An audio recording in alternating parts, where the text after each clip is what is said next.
ഇന്നത്തെ ഈ ഒരു ടൈം ടേബിള് വീട്ടമ്മമാർക്ക് വേണ്ടി സ്പെഷ്യലായിട്ട് ഞാൻ ഉണ്ടാക്കിയതാണ് കേട്ടോ. എൻ്റെ ആ ഒരു റുട്ടീൻ അനുസരിച്ചിട്ടാണ് ഞാൻ ഉണ്ടാക്കിയിരിക്കുന്നത്. ഇതിൽ ചെറിയ ചേഞ്ചൊക്കെ വരുത്തിയിട്ട് നിങ്ങൾക്ക് ഫോളോ ചെയ്യാം കേട്ടോ. 8 മണിക്കൂറിൽ കൂടുതൽ നമുക്ക് പഠിക്കാൻ കിട്ടും. ഞാനിപ്പോൾ ഇത് പ്രിലിംസിനെ ബേസ് ചെയ്തിട്ടാണ് ഉണ്ടാക്കിയിട്ടുള്ളത്. അപ്പോൾ പ്രിലിംസ് നോക്കുന്ന വീട്ടമ്മമാരായിട്ടുള്ളവർക്കൊക്കെ വളരെ ഹെൽപ്ഫുൾ ആയിരിക്കും. അല്ലാത്തവർക്കും ഇത് ഉപയോഗിക്കാം കേട്ടോ. നിങ്ങൾക്ക് കുറച്ചുകൂടി കൂടുതൽ ടൈം കിട്ടും. ഒരു 10 hours ഒക്കെ അല്ലാത്തവർക്ക് കിട്ടും. അല്ലാതെ വീട്ടമ്മമാരായിട്ടിരിക്കുന്നവർക്കാണെങ്കിൽ ഒരു 8 hours എന്തായാലും കിട്ടും കേട്ടോ. അപ്പോൾ നമുക്ക് നോക്കാം. ഇത് പ്രകാരം നമ്മൾ എഴുന്നേൽക്കേണ്ട സമയം എത്രയാണെന്ന് അറിയോ? 4 മണിയാണ്. ഞാൻ അവിടെ കൊടുത്തിട്ടുണ്ട് കേട്ടോ, കണ്ടില്ലേ, നമ്മുടെ വേക്കപ്പ് ടൈം എന്ന് പറഞ്ഞിട്ട് കൊടുത്തിട്ടുണ്ട്. 4 മണിക്ക് നമ്മൾ എഴുന്നേൽക്കണം. അതിനുശേഷം ഒരു 15 മിനിറ്റ് ഞാൻ റെഡിയാവാൻ വേണ്ടിയിട്ട് ടൈം കൊടുത്തിട്ടുണ്ട്. എഴുന്നേറ്റ് ഉടനെ നമ്മൾ പഠിക്കാതിരിക്കില്ലല്ലോ. പല്ലെല്ലാം തേച്ചിട്ടൊരു ചായയോ കാപ്പിയോ ഇട്ടിട്ട് അല്ലെങ്കിൽ ചൂടുവെള്ളമൊക്കെ കുടിച്ചിട്ടല്ലേ ഇരിക്കുള്ളൂ.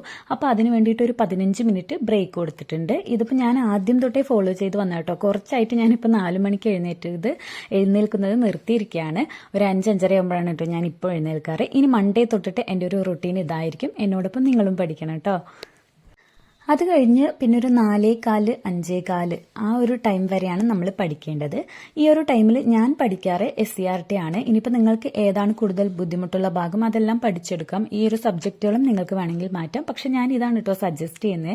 SCRT നമുക്ക് ഇമ്പോർട്ടൻ്റ് ആണല്ലോ. അപ്പോൾ രാവിലെ ഒരു ഫ്രഷ് മൈൻഡിൽ പഠിച്ചു കഴിഞ്ഞാൽ അത് നമ്മുടെ മനസ്സിൽ നിൽക്കും. അതായത് നമ്മുടെ പുതിയ SCRT അല്ലേ, അപ്പോൾ അതിലെ കണ്ടന്റ് എല്ലാം നമുക്ക് പഠിച്ചെടുക്കേണ്ടതുണ്ട്. ഇനി നമുക്ക് ഒട്ടും സമയമില്ലാത്തതുകൊണ്ട് തന്നെ ഇമ്പോർട്ടൻ്റ് ആയിട്ടുള്ള ചാപ്റ്റേഴ്സാണ് നമ്മൾ നോക്കേണ്ടത്. ഏതൊക്കെയാണ് ഇമ്പോർട്ടൻറ്റ് ചാപ്റ്റേഴ്സ് എന്ന് അറിയണമെങ്കിൽ സുജേഷ് സാർ എൻട്രി ആപ്പിൽ ഇട്ടിട്ടുണ്ട് കേട്ടോ, ബ്ലൂ പ്രിന്റ് എന്ന് പറഞ്ഞിട്ട്. അതിലെ ചാപ്റ്ററുകൾ ഫോളോ ചെയ്താൽ മതി. അപ്പോൾ അതാണ് നമ്മുടെ ആ ഒരു ടൈം. പിന്നെ 15 മിനിറ്റ് ഞാനൊരു ബ്രേക്ക് കൊടുത്തിട്ടുണ്ട്. കാരണം നമുക്കത് പ്രെയർ ടൈമൊക്കെ ആയതുകൊണ്ട് തന്നെ ആ ഒരു 15 മിനിറ്റ് ഞാൻ ബ്രേക്ക് കൊടുത്തിട്ടുണ്ട്. അല്ലാത്തവർക്ക് അത് കണ്ടിന്യൂ ചെയ്ത് പോവാം. പിന്നെ ഒരു 5:30 to 6:30 വരെയാണ് കൊടുത്തിരിക്കുന്നത് കേട്ടോ പഠിക്കേണ്ട ടൈം. അത് പ്രീവിയസ് ഇയർ ക്വസ്റ്റ്യൻ ആണ് പഠിക്കേണ്ടത്. അത് വർക്കൗട്ട് ചെയ്യാം, അല്ലെങ്കിൽ പഠിക്കാം, അല്ലെങ്കിൽ OMR എഴുതാം, അങ്ങനെയൊക്കെ ചെയ്യാം കേട്ടോ. പിന്നെ ഒരു 6:30 to 7:30 വരെ യൂട്യൂബ് ക്ലാസ്സസ്, അതായത് നമ്മൾ അടുക്കളയിൽ ജോലി ചെയ്യുന്ന ആ ഒരു സമയമാണ്. ആ ഒരു സമയം നമുക്ക് പഠിക്കാം. അപ്പോൾ അതാണ് കൊടുത്തിരിക്കുന്നത്. ഫോണിൽ വേറെ എന്തെങ്കിലും ക്ലാസ് ഒക്കെ ഉണ്ടെങ്കിൽ അതെല്ലാം കേൾക്കാം. പിന്നെ ഒരു 7:30 to 10:30 വരെയും നമുക്ക് ഹൗസ് ഹോൾഡ് വർക്കാട്ടോ, വീട്ടുജോലികളെല്ലാം ചെയ്യാം. അതിനുശേഷം നമുക്ക് 10:30ക്ക് ശേഷമാണ് പിന്നെ ഇരിക്കേണ്ടത്. 10:30 to 12:30 വരെ ഒരു 2 മണിക്കൂർ. ഒരു 2 മണിക്കൂറിൽ മാത്സ് ഉണ്ട്, കറണ്ട് അഫയേഴ്സ് ഉണ്ട്, അങ്ങനെ കൊടുത്തിട്ടുണ്ട്. പിന്നെ അതല്ലാതെ 12:30 to 2 PM വരെ ബ്രേക്കാണ് കേട്ടോ. നമുക്ക് ലഞ്ച് എന്തെങ്കിലുമൊക്കെ ചെറുതായിട്ട് പ്രിപ്പയർ ചെയ്യണമെങ്കിൽ ആ സമയത്ത് ചെയ്യാം. അതേപോലെ ഫുഡ് കഴിക്കാനും ഒക്കെ കൂടിയിട്ടുള്ള ഒരു ബ്രേക്കാണ്. അതിനുശേഷം 2 മണി തൊട്ടിട്ട് 3 മണി വരെയാണ് പിന്നെ നമ്മൾ ഇരിക്കേണ്ടത്. ഈ സമയത്ത് ഞാൻ കേൾക്കാറുള്ളത് യൂട്യൂബ് ക്ലാസ്സുകളാണ് കേട്ടോ. അതായത് ഹോട്ട് ടോപ്പിക് ആയിട്ടുള്ള ടോപ്പിക്കുകൾ യൂട്യൂബ് ക്ലാസ്സിൽ സെർച്ച് ചെയ്തിട്ട് അത് കേൾക്കും. കാരണം ഉച്ച സമയം എന്ന് പറഞ്ഞാൽ ഫുഡൊക്കെ കഴിച്ചിട്ടിരിക്കുകയല്ലേ, അപ്പോൾ ഒന്ന് റെസ്റ്റ് ചെയ്യുന്ന ആ ടൈമിൽ ഈ യൂട്യൂബ് ക്ലാസ്സുകൾ കേട്ടുകൊണ്ടിരിക്കും. അതിനുശേഷം 3 to 4 മണി വരയ്ക്കും ചെറിയൊരു ഉറക്കം അല്ലെങ്കിൽ റെസ്റ്റ് ഒക്കെ എടുക്കാം കേട്ടോ. നമുക്ക് ഇഷ്ടമുള്ള കാര്യം ചെയ്യാൻ സമയത്ത്, അതായത് പാട്ട് കേൾക്കണമെങ്കിൽ പാട്ട് കേൾക്കാം. ഇനിയിപ്പോൾ ചെറുതായിട്ട് നമുക്കൊരു മൂവിയുടെ കുറച്ച് ഭാഗങ്ങൾ, ഷോർട്ട് മൂവി അങ്ങനെയൊക്കെ കാണണമെങ്കിൽ ആ ഒരു ടൈം നമുക്ക് കുറച്ച് എൻ്റർടൈൻമെൻ്റ് ഒക്കെ വേണമെങ്കിൽ ചെയ്യാം. ഉറക്കമാണ് നല്ലത്, കാരണം നമ്മൾ നേരത്തെ എഴുന്നേൽക്കുന്നതല്ലേ, അപ്പോൾ ആ ഒരു ക്ഷീണം മാറിക്കിട്ടും. പിന്നെ 4 to 5 ചെറുതായിട്ടുള്ള വീട്ടുജോലികൾ, അതായത് കുട്ടികൾ സ്കൂൾ വിട്ട് വരുന്ന ടൈമൊക്കെ ആയിരിക്കുമല്ലേ, അപ്പോൾ നമുക്ക് അവർക്ക് വേണ്ടിയിട്ട് ഓരോ ഫുഡൊക്കെ കൊടുക്കാൻ അങ്ങനത്തെ ടൈമാണ് കേട്ടോ ആ ഒരു ടൈം. അത് കഴിഞ്ഞിട്ട് നമുക്ക് 5 മണിക്ക് വീണ്ടും പഠിക്കാനിരിക്കാം. 5 to 6 മണി വരെ ഞാൻ പഠിക്കാറുള്ളതാണ് ഇതിൽ കൊടുത്തിട്ടുള്ളത്. ഇത് നിങ്ങൾ എന്താണോ ആ സമയത്ത് പഠിക്കാൻ ഇഷ്ടപ്പെടുന്നത് അതാക്കാട്ടോ വേണമെങ്കിൽ.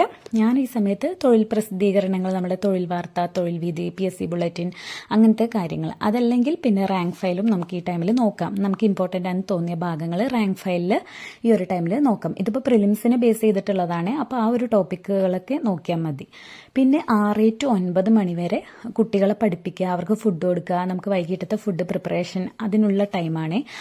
ഇനിയിപ്പോൾ ഞാൻ പറഞ്ഞില്ലേ, കുട്ടികളൊന്നും ഇല്ലാത്ത വീട്ടമ്മമാരല്ലാത്തവർക്ക് ഈ ഒരു ടൈമൊക്കെ പഠിക്കാം. അപ്പോൾ ഒരു 10+ hours എന്തായാലും കിട്ടും. അതിനുശേഷം പിന്നെ നമ്മളൊരു 9 to 10 9 മണി തൊട്ടിട്ട് ഒരു 10 മണി വരെ ഇരിക്കുന്നുണ്ട്.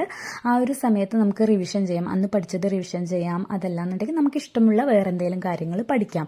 മാത്സ് ഒക്കെ വർക്കൗട്ട് ചെയ്യണമെങ്കിൽ, പ്രീവിയസ് ഇയർ ക്വസ്റ്റ്യൻസ് വർക്കൗട്ട് ചെയ്യണമെങ്കിൽ അങ്ങനെ ചെയ്യാം, ഒക്കെ ചെയ്യാം കേട്ടോ. അപ്പോൾ ഈ ഒരു സമയത്തിൽ തന്നെ നമ്മൾ 8 മണിക്കൂർ പഠിച്ചു കഴിഞ്ഞു. അതാണ് ഞാൻ പറഞ്ഞത്. ഈ നേരത്തെ ഉണരുകയാണെങ്കിൽ നമുക്ക് ഒരുപാട് ടൈം കിട്ടും.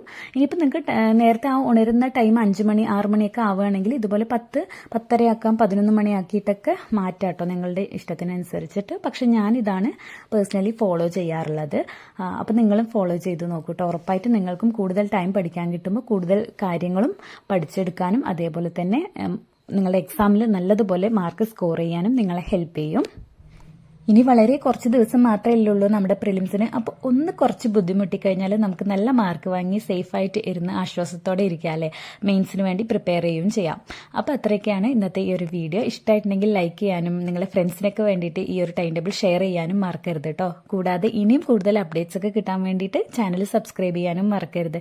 ഇനി നമുക്ക് മെയിൻസിനും ഇതുപോലെ നല്ല ടൈം ടേബിളൊക്കെ സെറ്റ് ചെയ്തിട്ട് പഠിക്കാം. അപ്പം ഞാനും ഇനി 4 മണി തൊട്ട് പഠിക്കുന്നുണ്ട്, നിങ്ങളും എന്നോടൊപ്പം പഠിക്കും കേട്ടോ. അപ്പം ഞാൻ ആ ടൈമിൽ സ്റ്റഡി വ്ളോഗ്സ് പറ്റുവാണെങ്കിൽ ഇടാം കേട്ടോ. അപ്പോൾ അടുത്ത വീഡിയോയിൽ കാണുന്നവരേക്കും ബൈ.